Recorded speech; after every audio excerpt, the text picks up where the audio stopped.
Hello, everyone, and welcome to the Hacking Exposed live webcast series, Tor, All the Things. I'm Benjamin White with the SANS Institute, and I'll be moderating this webcast.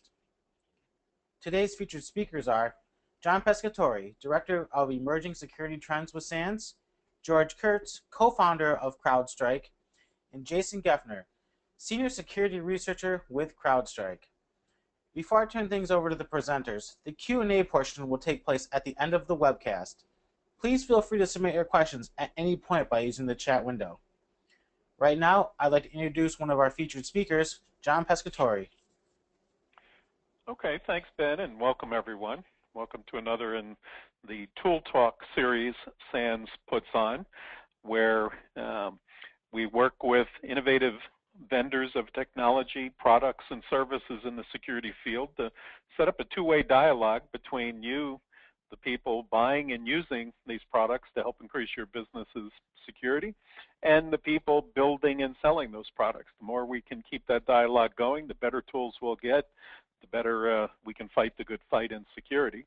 So as Ben mentioned, we'll have plenty of opportunities to answer questions here. Both you can use the chat window you'll see on your screen, or you can use the Twitter hashtags you'll see later on as CrowdStrike goes through the presentation. We have an interesting one set up here for you today.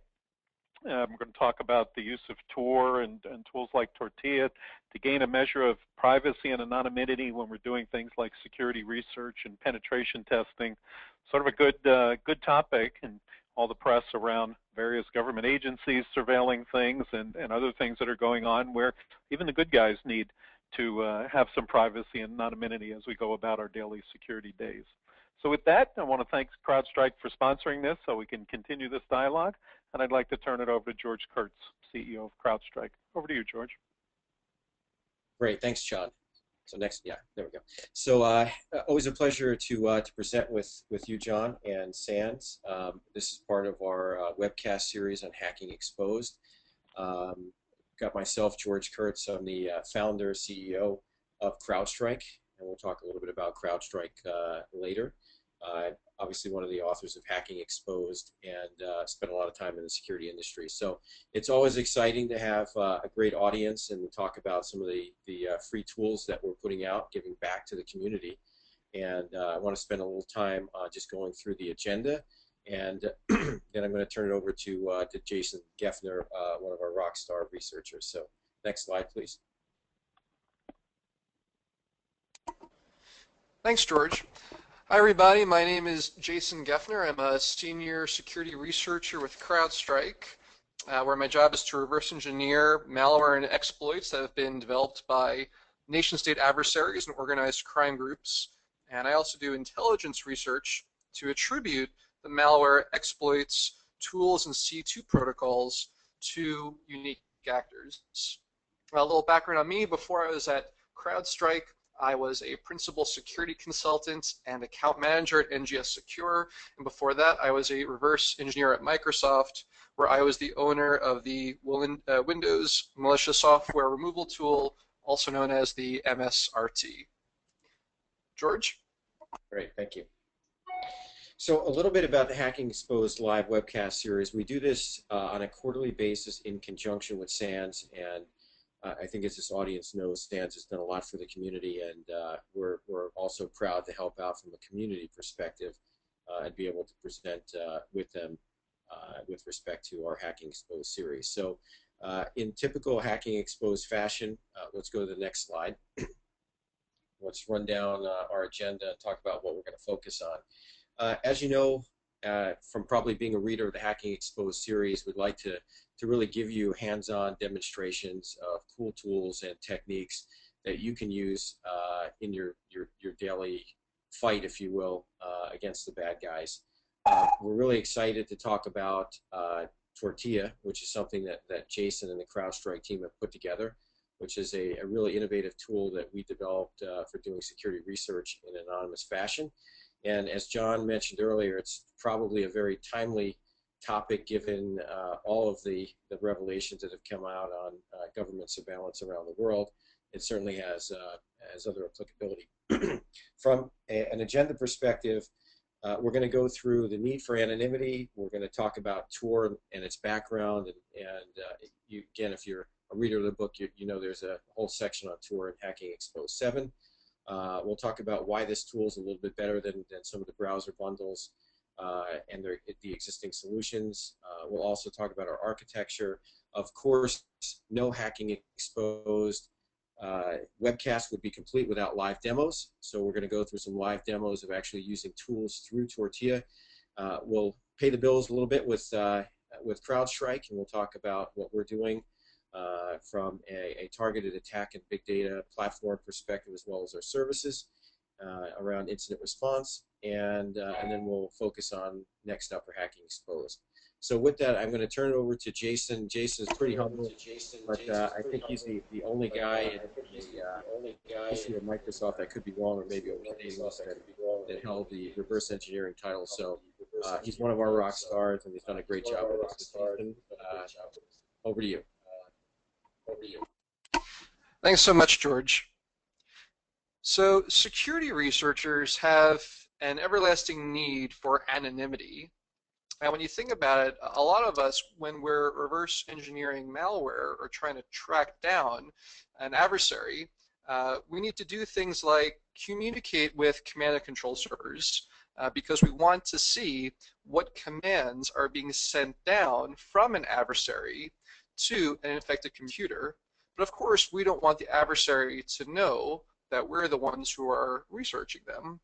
Now, oftentimes, we're looking at Trojan downloaders that download from given URLs, and the content at those URLs may change with time. So as researchers, we may want to monitor what's being hosted at those URLs and download from them, but again, we don't want to divulge our identity, our IP address. And we also want to remain anonymous for doing non-technical things as well. So for example, one of the things that we do at CrowdStrike is monitor chat on the internet, monitor blogs. So for example, oftentimes adversaries that we're tracking will discuss on their blogs or their organization's blogs new exploits that they're writing or new campaigns that they're active in, who they're looking to target or who they successfully exploited. They also might mention their employers. If it's a rogue attacker, they might say who's actually paying them money to perform these attacks. And they also sometimes discuss their partners in crime, who they're working with. And all this information is very valuable to us when we're looking to build up an adversary profile. But again, if we use the assumption that the adversary has or may have access to their web server logs, we don't want to let them know that, hey, CrowdStrike is the one who's investigating you. We want to hide our tracks from them and not divulge our IP address. And of course, anonymity is also useful for doing white hat penetration testing. Now, let's say that there's a company with a CSO who hires a penetration testing team to look for vulnerabilities in his or her company's in their network. But maybe the CSO doesn't want to inform their IT department that this attack is taking place. So to make it more real world, it sometimes is valuable to route these attacks anonymously through a network like Tor. But the downside that we're going to see is that oftentimes tools that security researchers rely on are not designed with Tor in mind. So we're going to talk today about how that problem can be solved. So people all around the world use Tor for online anonymity, and the Tor project consists of the Tor software and a global Tor network, and together they allow users to anonymously route their traffic through the internet. The software is free and open source, and the Tor network, which is also free to use, consists of over 4,000 relay servers. Well, let's see how Tor works. The first step is that the user uses the Tor client on their system to obtain a list of Tor nodes from a Tor directory server. Now, once they have this list of Tor nodes in the Tor network, the Tor client automatically picks a random path through the Tor nodes to a destination server. So on this slide, you can see the client communicating through Tor nodes all the way to communicate with server 2. And you'll see in this diagram that server 2 never communicates directly with the client, which means that server 2 can't see the IP address of the client. It can only see the IP address of that exit node in the bottom right corner. And what you should also note in this slide is that every step of the way, the communications from client to node, to next node to end node is all encrypted, so that an onlooker on the network wouldn't be able to see this traffic either. Now, if in the future the client wants to communicate with a different server, then the client uses the same set of Tor nodes, but chooses another random path through the nodes to reach that other server. Now, when most people use Tor today, they do so by using the Tor browser bundle. Now, the Tor browser bundle consists of Tor plus a modified version of Firefox. ESR stands for Extended Support Release. So the Tor client, when it's running on the user's computer, it runs a SOCKS server listening on TCP port 9050, and by default it's designed to listen for incoming connections only from the local system, which is a good thing from a security standpoint. And this SOCKS server functions by routing all incoming connections through the global Tor network to the target server. So it's rather transparent to the user when they're using the Tor clients. Everything is done behind the scenes automatically. And the Firefox version that ships with the Tor browser bundle works with this Tor SOCKS server to automatically route all web traffic through the clients. And it also disables Flash and other plugins because there's the potential for identification disclosure when using certain plugins like Flash. Some plugins might be capable of divulging the user's IP address to a remote server, maybe if JavaScript is used with the plugin, and what have you. So unfortunately, though, there are some downsides with the Tor browser bundle. Now, firstly, the Tor browser bundle works natively with Firefox only, and this is actually an issue for security-conscious users, because over the past 2 years, Firefox had more than 6 times the number of vulnerabilities discovered in it than did Internet Explorer. So another problem, though, is that no plugins are allowed. Now, from a security standpoint, this isn't necessarily a bad thing, but from a usability point of view, it is problematic. So no plugins allowed. What does that mean to the user? Well, let's see. It means that the user can't use Silverlight. But surely that's really not a big problem. Silverlight isn't too popular these days. It also means that users can't use Java.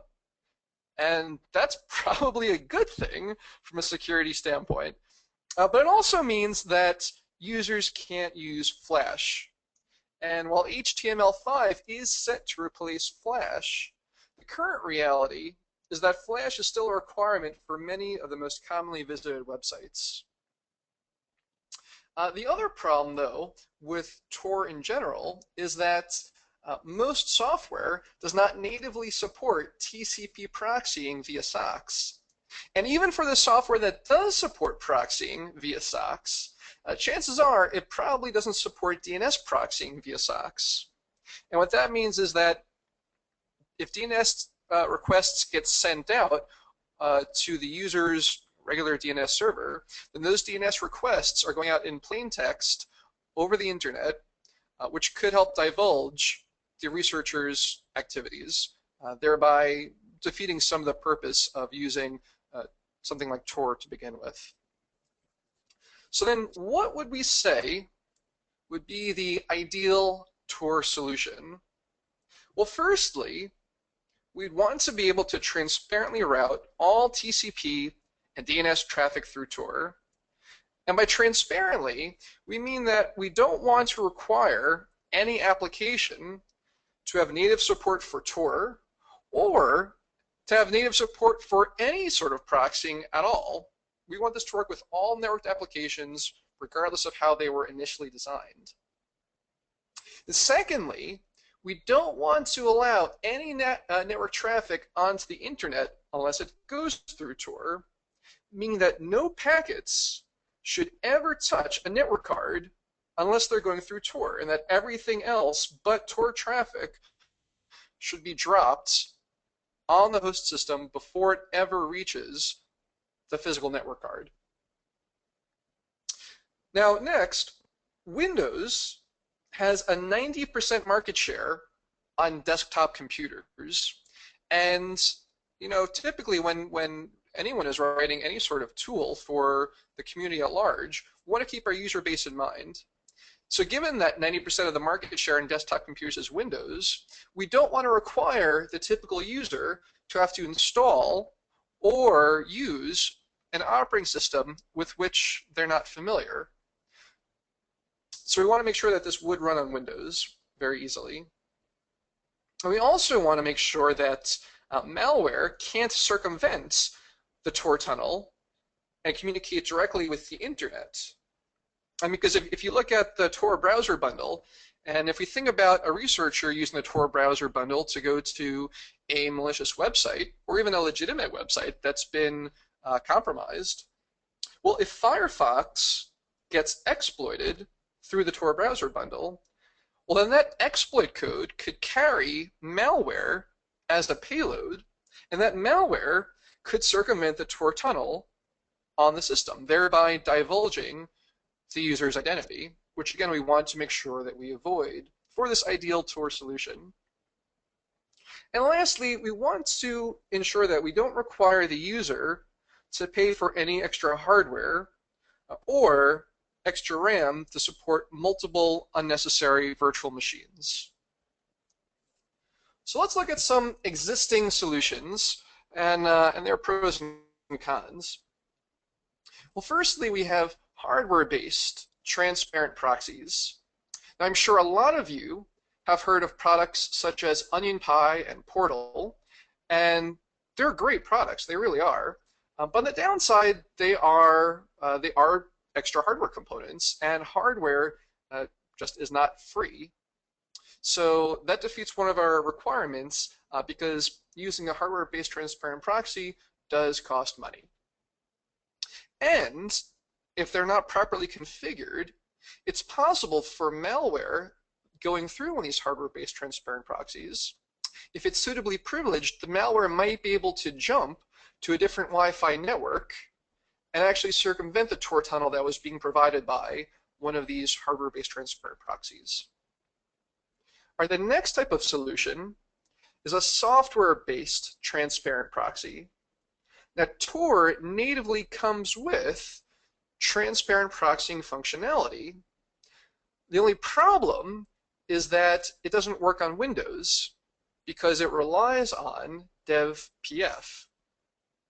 So to use this built-in transparent proxying, it actually requires a non-Windows operating system, such as Linux, or it would require us to use an additional virtual machine as a gateway, such as Unix.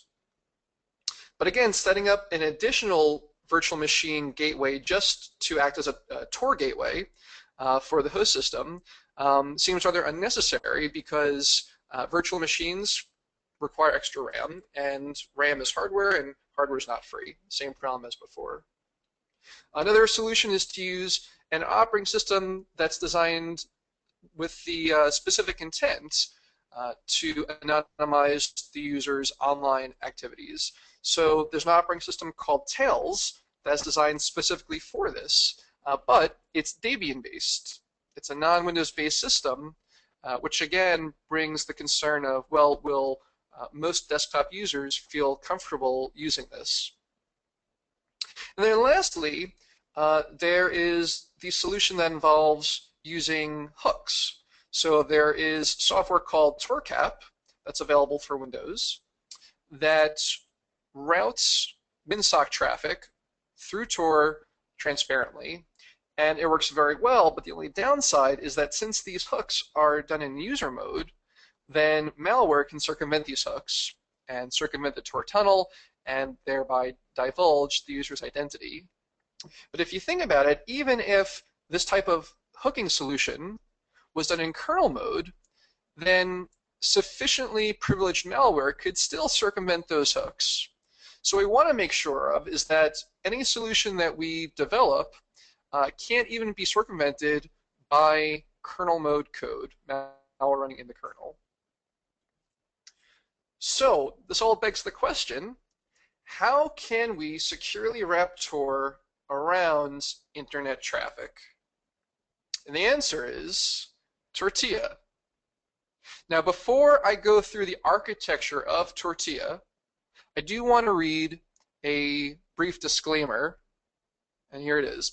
Tortilla is produced independently from the Tor anonymity software and carries no guarantee from the Tor project about quality, suitability, or anything else. Okay, with that said, let's see how Tortilla works. So Tortilla consists of two primary components. On the right side of this slide, you can see the Tortilla client on the top right and the Tortilla virtual network adapter below. The client runs in user mode on the host system, and the virtual network adapter runs in kernel mode. Networked applications, the ones that we want to wrap Tor around, are run inside of a virtual machine so that malicious code can't circumvent the Tor tunnel to the internet and can't discover identifying information on the host system. Now, I mentioned earlier that we didn't want to use a virtual machine to run specifically as a Tor gateway. However, the virtual machine in this context is used for a different purpose. Here, we're using it for sandboxing purposes instead. So there is value in this. Now, because of the design of Tortilla, it means that we can use any virtual machine platform we like. Now, we can use VMware or Hyper-V or VirtualBox, Virtual PC, what have you. And the guest operating system in which these network applications are going to run, we're guest OS agnostic as well. Now, chances are a user who's using Tortilla will likely be using Windows as their guest operating system too, but that's not a requirement. The user could use Linux or any other operating system they like inside of the virtual machine. Tortilla doesn't care about the operating system as the guest. So when Tortilla is first run, it installs its virtual network device and a corresponding NDIS mini port driver, and it disables all network component bindings except for that of the virtual network bridge. Now, this ensures that networked applications inside of the virtual machine cannot interact with or interfere with any networked applications running on the host system, because bindings such as TCP/IP and TCP/IPv6, the bindings are completely disabled from the network card. This ensures a higher degree of security.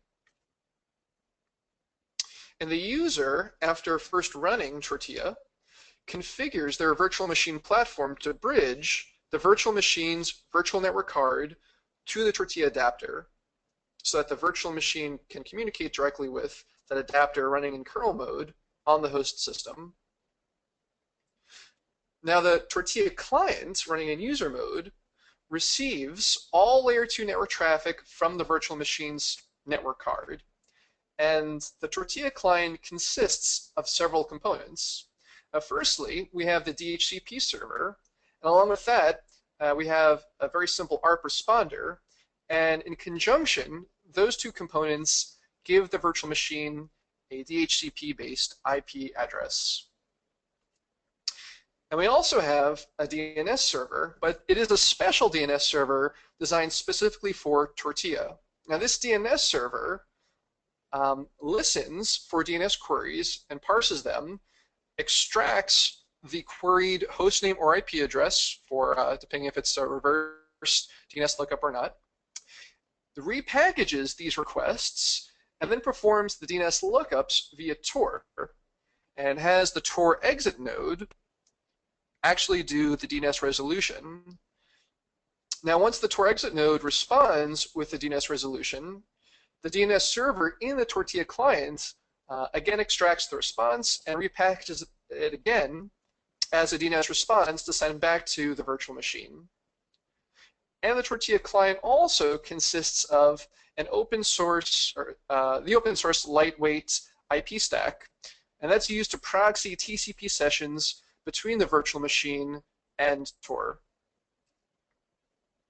Now, throughout this entire data flow, it should be noted that no packets from the virtual machine ever touch the host's actual network driver. The only packets that ever touch the network driver are actually coming from the Tor client itself on the host system.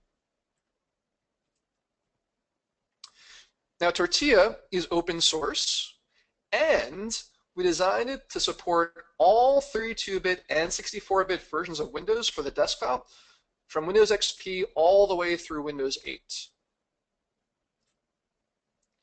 And installation and usage is extremely easy.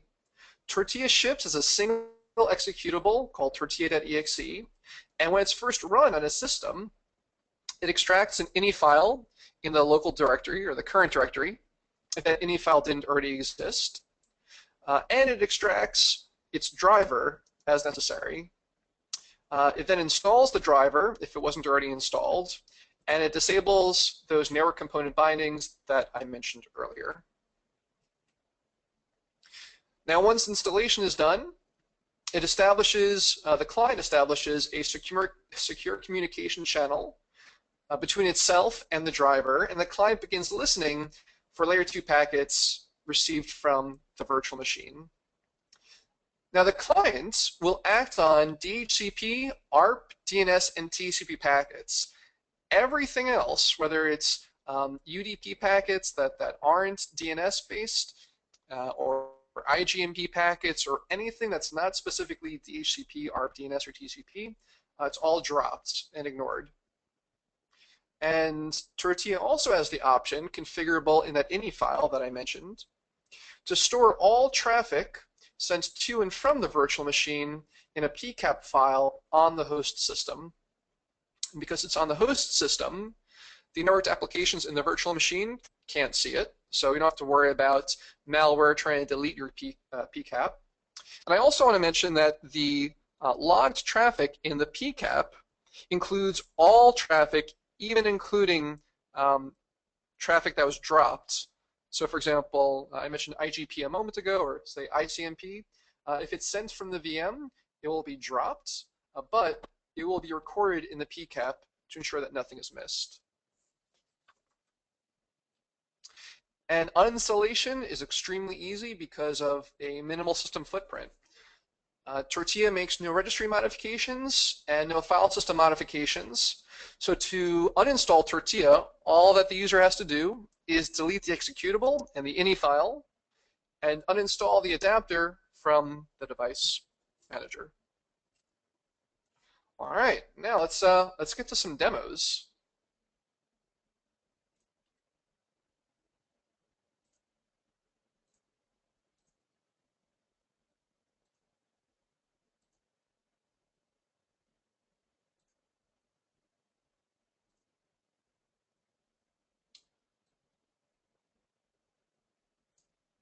So I'm going to slide this control panel up and slide this over.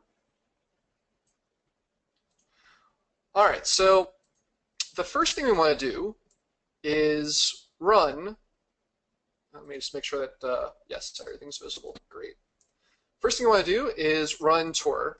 This is the Tor client that I downloaded from the Tor project's website. It's the very basic standalone client. And right now, we're 100% bootstrapped, which means that the Tor client is now listening on TCP port 9050 for incoming connections, for which will act as a SOCKS server. Now that we have Tor running, we can install Tortilla. So here I have my device manager window open, and I have a list of my network adapters. And when I run Tortilla,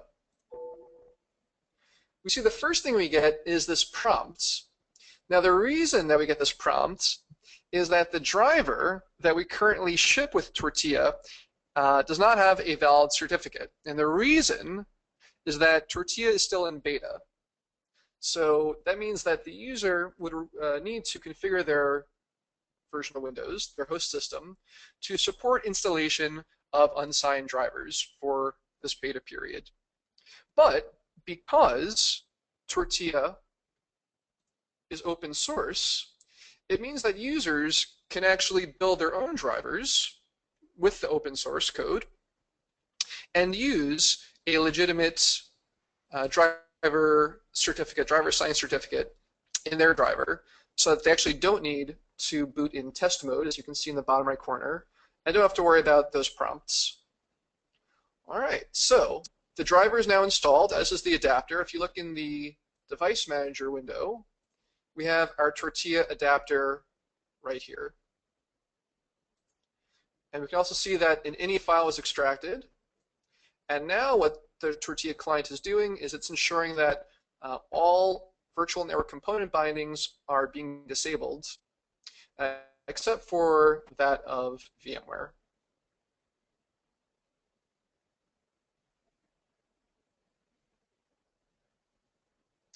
All right, we see everything set up and we're ready to use Tortilla. Now, if I look at my network connections, I can see that I now have the network, the Tortilla adapter listed here as well. Now, if I take a look at it, if I look at the properties,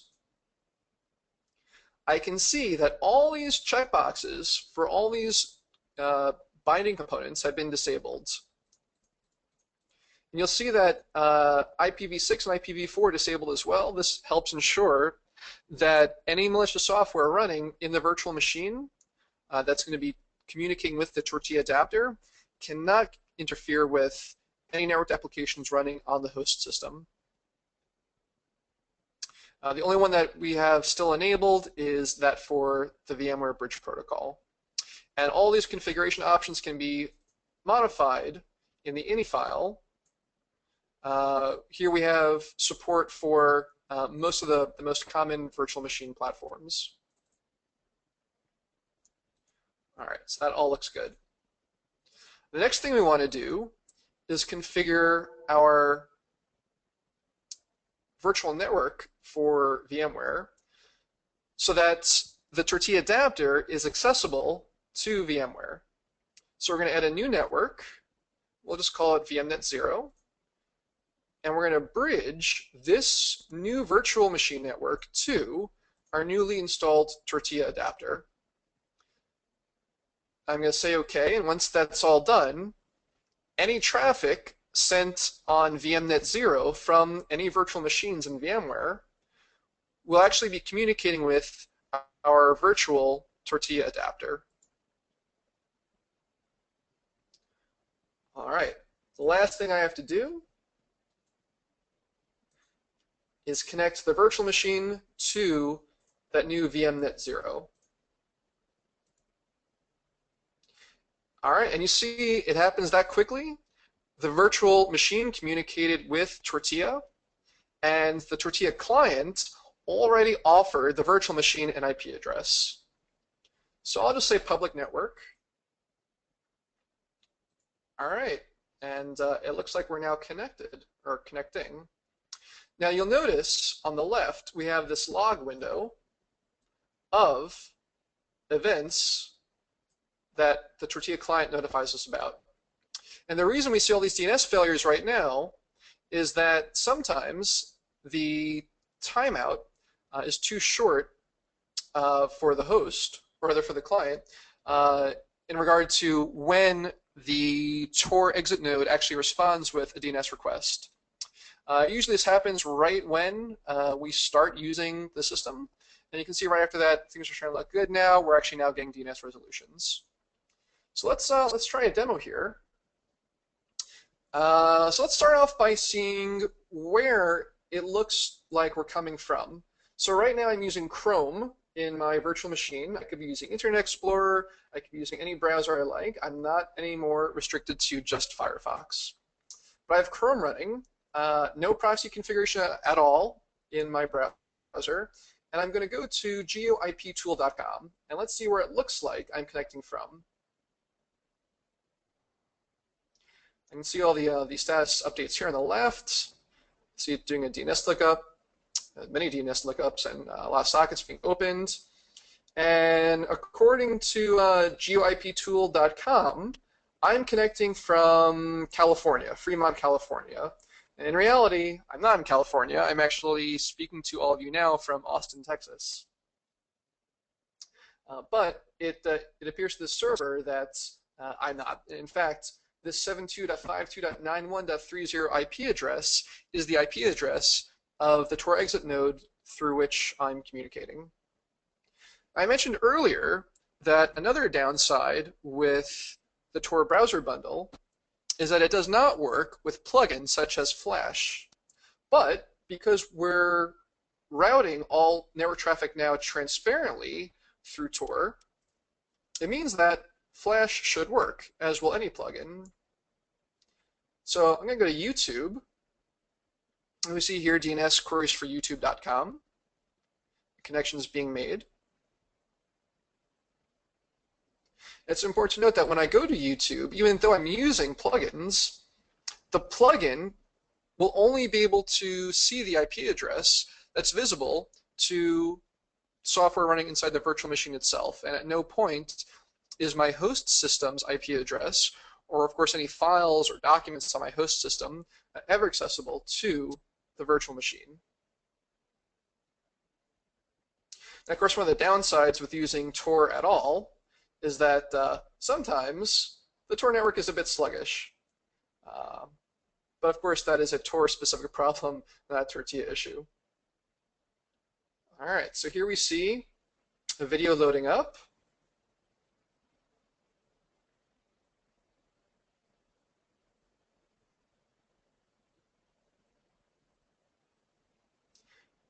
And we can see that the player actually loaded.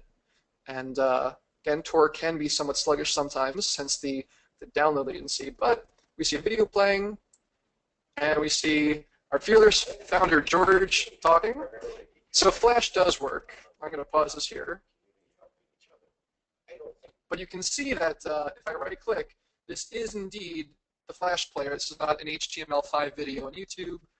We do, in fact, have Flash running through Tor inside of our VM. All right, so we know that web surfing works with our web browsers. Let's see what else we can do. So what about Telnet or SSH?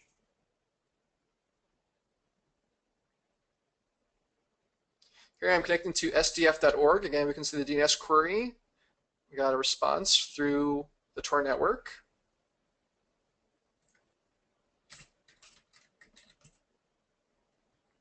And yes, it's clear that SSH works without any problems.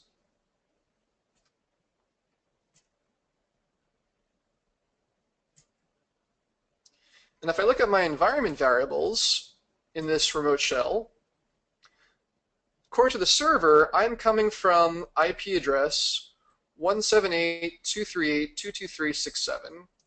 If I do an NS lookup on that IP address,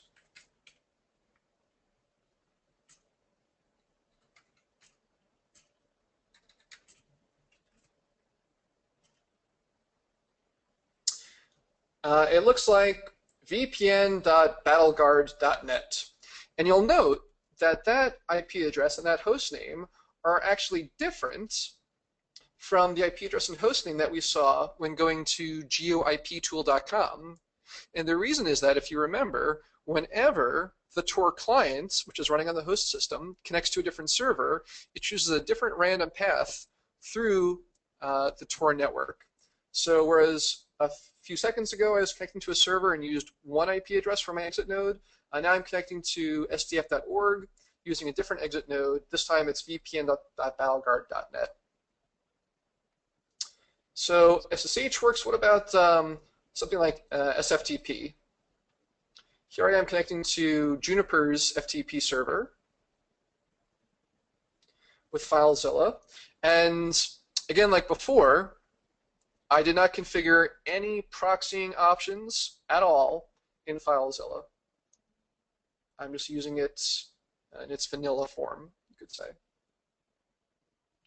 And here I am. I can now browse this SFTP server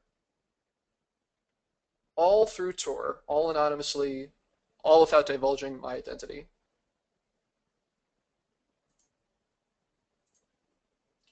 Okay, so clearly simple internet usage works, but this is hacking exposed. So we have to talk about how can this technology be used for penetration testing. So I'm loading up now Burp Suite, which is a web application security penetration testing tool. I'm sure many of you are familiar with it already. And let's do some pen testing through Tortilla. So the first thing I'm going to do is actually turn on my proxy settings in Chrome so that Chrome actually does use my Burp proxy inside the virtual machine. Now I'm going to go to a website. It's testfire.net.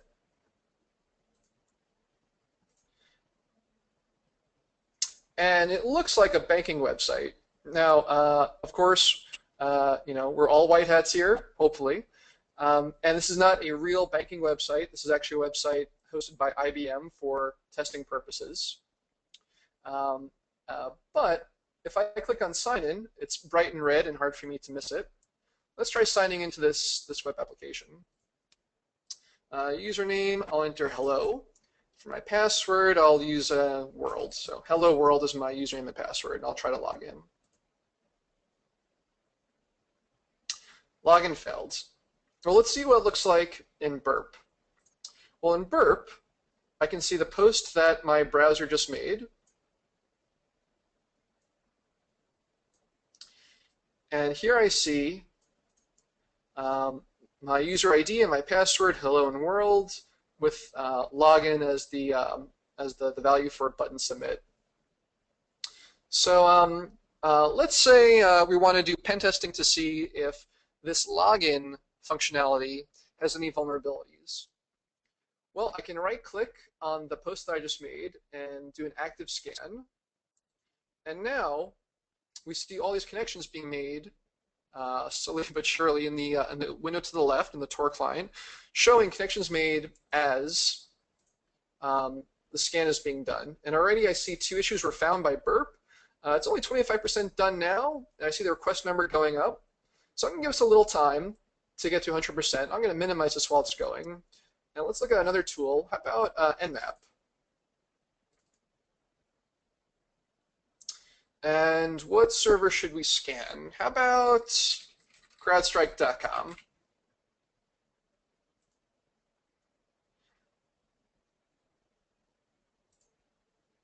Now, you might be thinking by now, well, Jason, Burp supports an upstream proxy, and Nmap supports proxying to some degree. Why would you bother using Tortilla with these types of tools?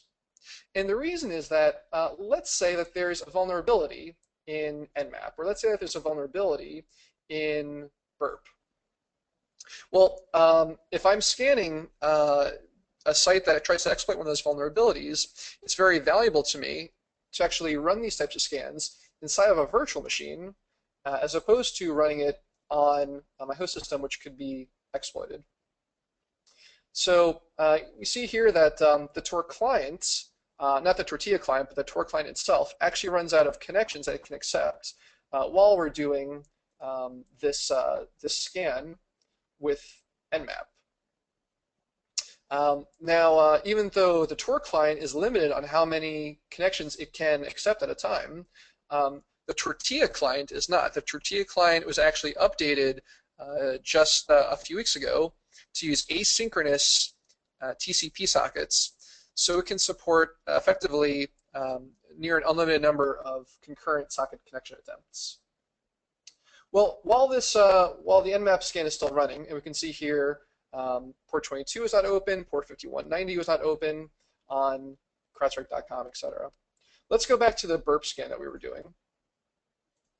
We're not at 100% yet, but 75% is still a pretty decent scan amount. Let's look at the results, and oh, this isn't good for them. Looks like this website, this login functionality, appears to be vulnerable to SQL injection through the passW parameter. Let's see the details behind that.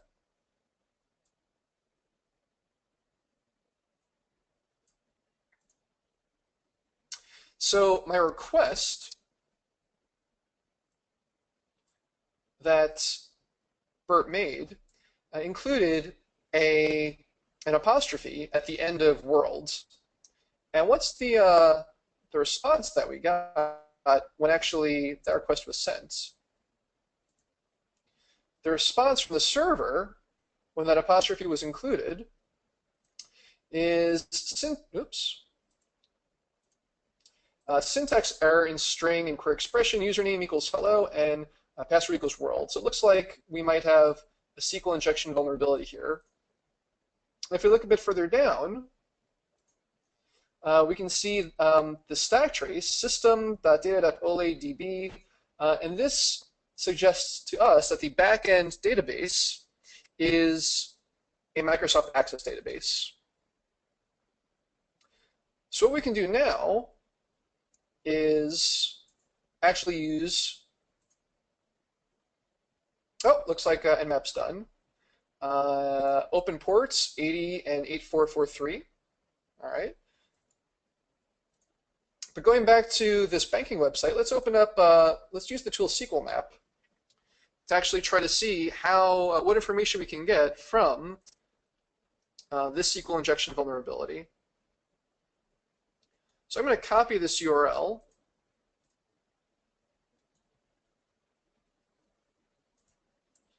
and go back to my SQL Map prompts. And let's run SQL Map. And I'm going to set the verbosity to level 3. My URL is that. The data that I entered initially, I'm going to copy and paste that. This is the data that's posted.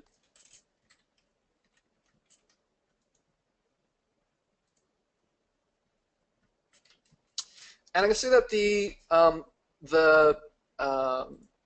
value that the parameter that seemed vulnerable to SQL injection is the passW parameter. So let's make sure that SQL Map knows that as well. So the vulnerable parameter is passW, and based on the stack trace, it appeared to be a Microsoft Access backend. And I'll set the scanning technique to look for U, or union-based injections. And I'll limit the number of columns that it looks for to just say 1 to 5 columns, so that we don't run this all day. So we see, again on the left in our Tortilla client, running on our host system, the connection attempts being made to demo.testfire.net. On the right, inside of our virtual machine, we see SQL Map trying to find how to exploit this potential SQL injection vulnerability.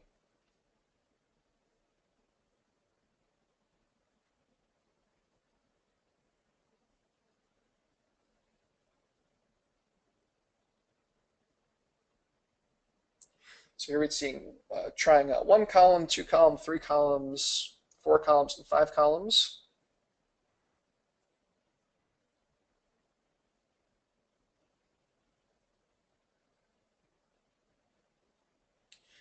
And if this were a real-world penetration test, the target's IT team wouldn't know that, say, CrowdStrike is the one doing this penetration test. It would just appear to them as a user coming in over Tor.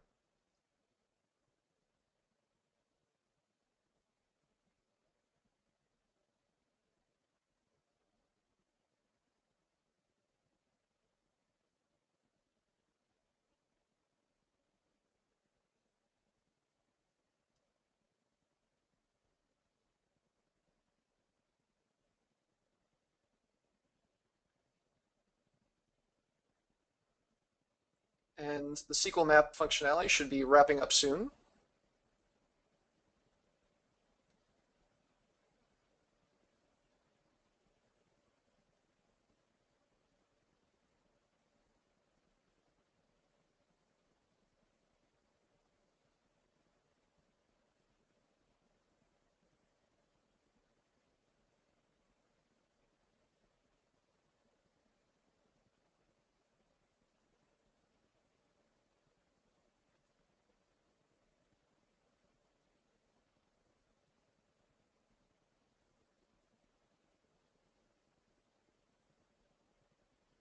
Hey, Jason, well, while we're waiting for that to close, how about I could pose some of the questions while we wait for SQL Map to finish? Yeah, that'd be great. And you can see right now that SQL map in the green here, notice that it does look vulnerable to SQL injection. So yeah, I'd love to take some questions right now while this is still running. Okay, let's start at the top level. How do we know the Tor client and some or all of the nodes within the Tor network haven't been compromised or backdoored? We don't. Let's assume worst case scenario. Let's assume that all of them have been compromised. The purpose of using Tor is not to hide the fact that certain actions are being done. The purpose for our usage of Tor is to hide the fact that we're the ones doing these actions. And the only way that our identity could be revealed is if whomever compromised all the Tor nodes actually had control of each of the Tor nodes we were hopping through to correlate our communications. Because our data is encrypted along each hop.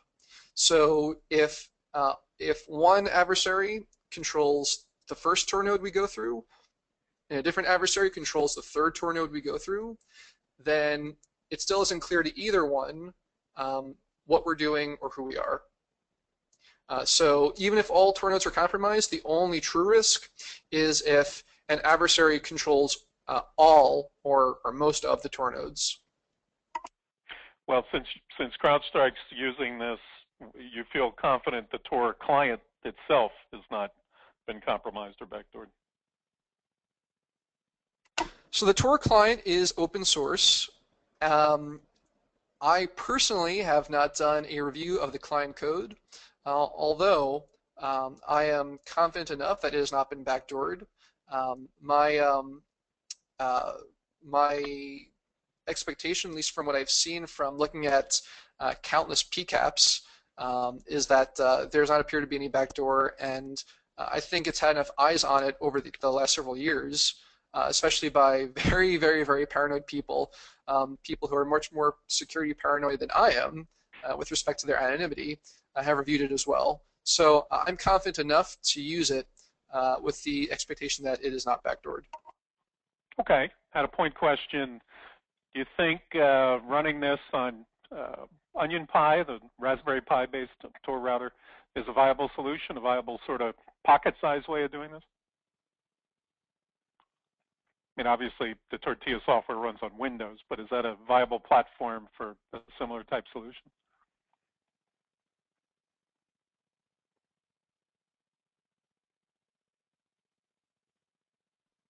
Oh, Jason, you there?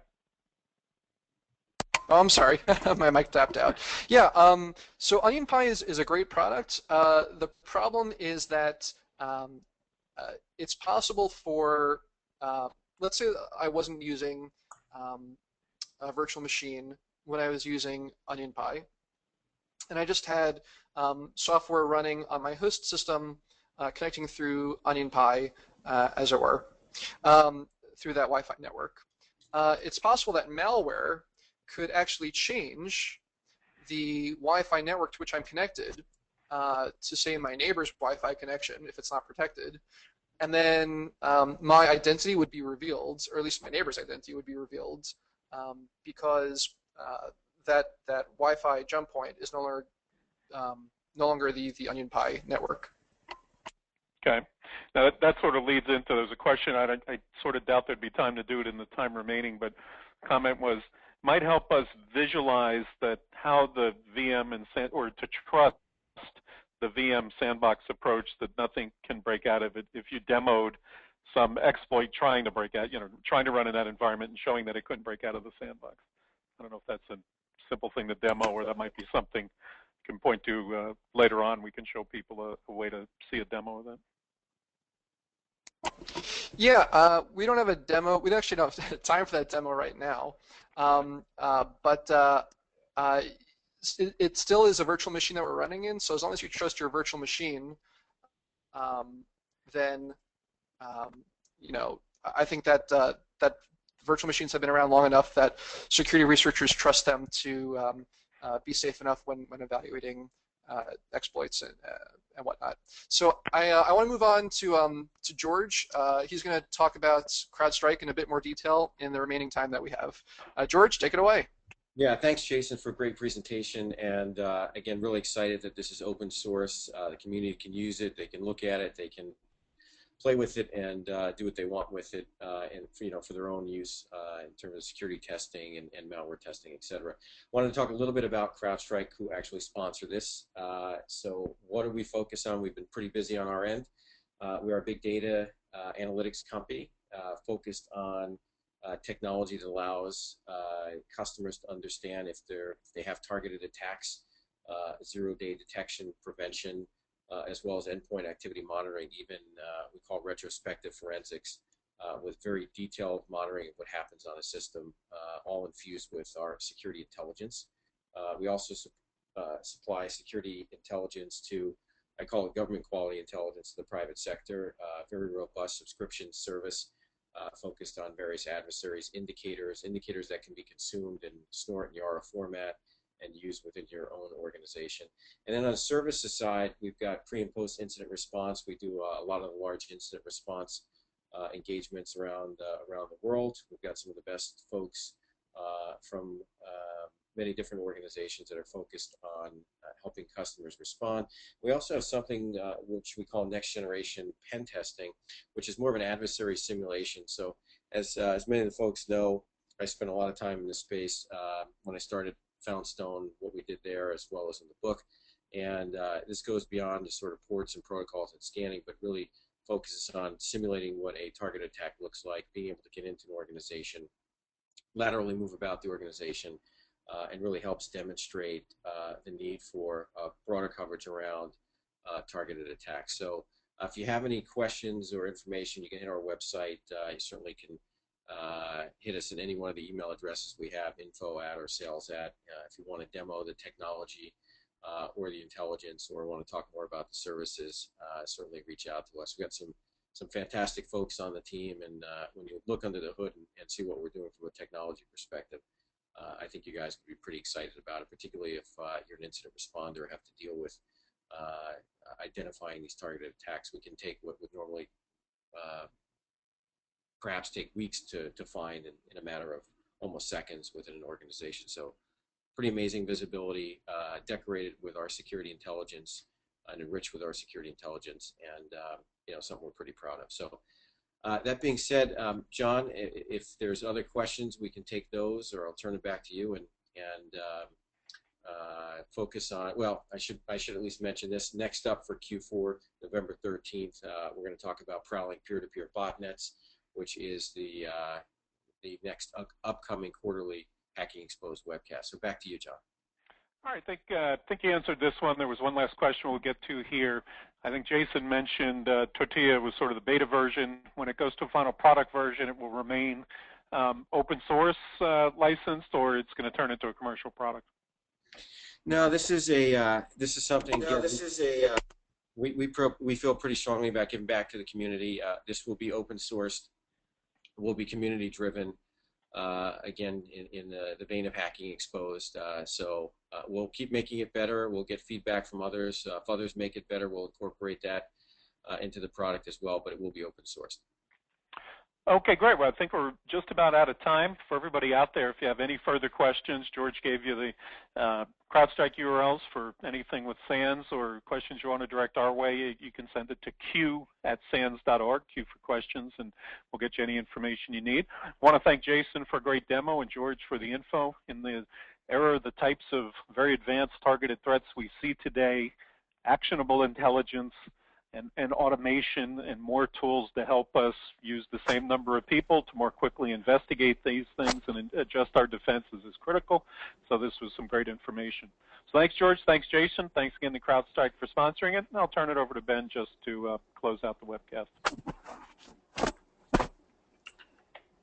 Thanks, John. Thank you so much, John, George, and Jason, for your great presentation. And a special thanks to CrowdStrike for bringing this content to the SANS community. To our audience, we greatly appreciate you listening in. For a schedule of upcoming and archived SANS webcasts, visit sans.org/webcasts. Until next time, take care, and we hope to have you back again for the next SANS webcast.